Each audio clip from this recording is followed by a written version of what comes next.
Now, everyone knows a barbarian from different games and different movies. Big, strong, brute guy, get out there and absolutely bash skulls with their giant hammers, with their giant swords, etc., etc. Well, if that's the case of what barbarians do, then what am I doing right here? This barbarian actually never attacks with any weapons, and on top of that, you can teleport around at lightning speed. Now we'll start off with a little different format than I usually do. I'm going to show you the build while off to the side I actually show you the example gameplay. Now right here you can see it looks standard at the top here, enough strength to wear your gear. I didn't put any extra into dex, it's just whatever you need to wear your gear. But here where we vary a little bit from a lot of other builds. I decided and I found it felt a lot better to play if you go split between vitality and energy, because when you do all the different shouts and war cries and stuff, and when you're teleporting around lightning fast, your mana would actually tend to run out. You don't have the warmth skill that like the sorcerers have and things like that, but I ended up with plenty of survivability when using it in the type of areas which I like to use this particular build at, that you're kind of seeing off to the side right now. If you see the resistances down here, they are not all capped, but they're right there. You could easily, if you threw on a little bit different boots with some more resistance or some charms down in your inventory, you could get that right up, no problem. So there is the stat page. When we go ahead, take a look at the skill tree, we're taking a look at the combat skill tree right at the moment. Not a whole lot going on there. These are obviously the stuff you'd use to swing your weapons, and you never ever swing a weapon with this build. You just don't even worry about that. You jump over to the combat mastery. Any of these masteries up here, you do not even touch these. They're completely worthless. You don't attack with any weapons, just don't worry about it. Now, when you're taking a look at the 1-point wonders down here, pretty much every single bar build in the game just puts 1 point into these 4, and you call it a day on that one. But when we took a look at the war cries, this is where all your points are going. Depending what you're doing with this, there could be a couple of different variations, which I'm going to talk about both right here. I decided to go with the max damage version, so points maxed out war cry, and then I maxed out all of its synergies.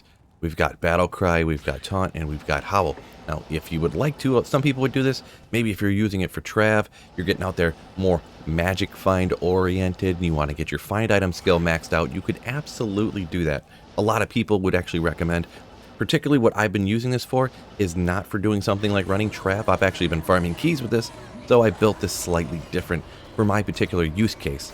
But that's a choice that you can make in the future. So I got just the 1 base point into find item, and I put the rest into find potion, whatever I had left over after maxing out the war cry and all the synergies.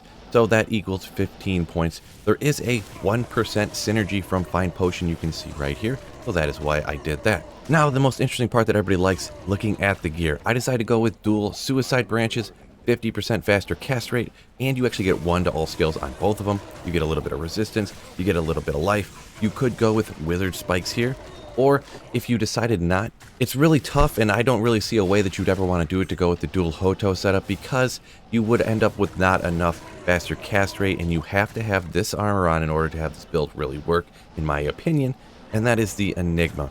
Having that teleport makes you just zip around without having teleport. You're going to have to be repositioning with a telestaff or something like that, and that really limits the build. This really is more of a late game kind of fun, just doing it for the different type of play style type of build. Up on the top here, I don't have a perfect diadem or circlet, whatever you want to call it.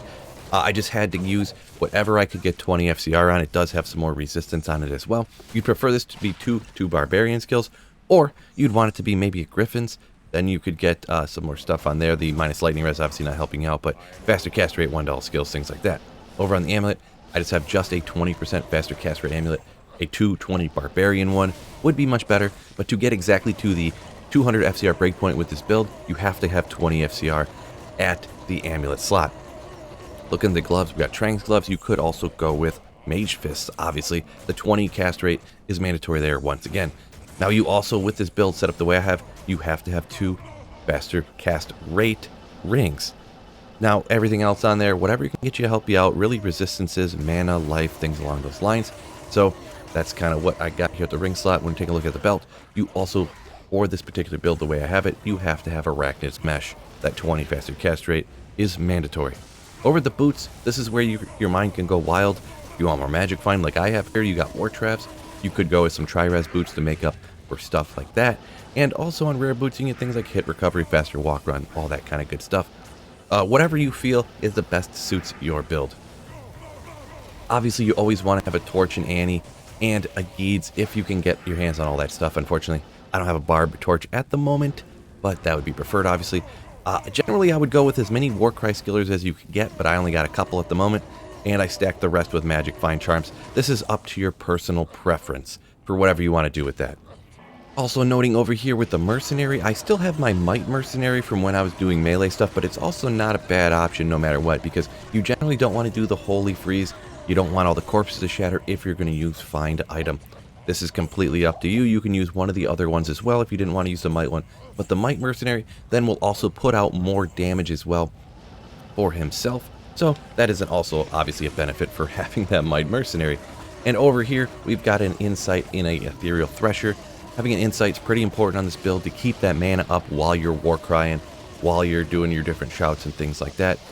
As for the gear, I just went Tal's Mask and a Treachery.